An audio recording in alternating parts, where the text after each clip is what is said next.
小鸟和基普31，基普的生日。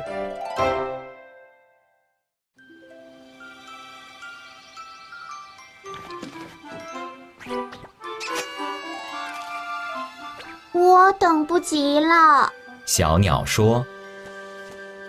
基普一定会很吃惊的。这一天是基普的生日，小鸟打算偷偷准备一个派对。派对将在池塘举行，公园里所有的人都被邀请了。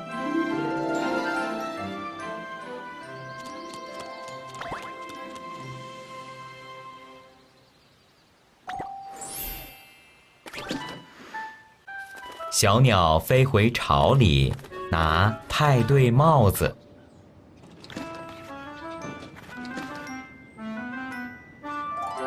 基普从洞里伸出头来。今天是我的生日，基普说。我知道，小鸟说。生日快乐！一会儿派对上见。基普说道。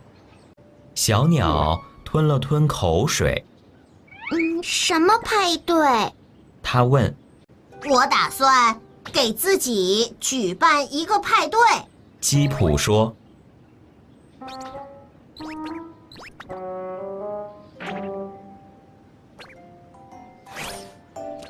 会在大石头那边举办。公园里所有的人都被邀请了。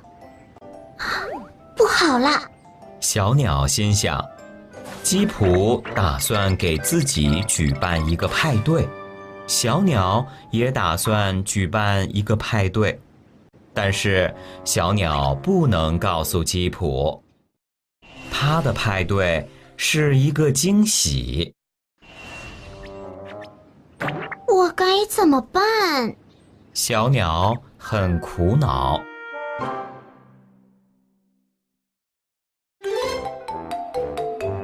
Little Fox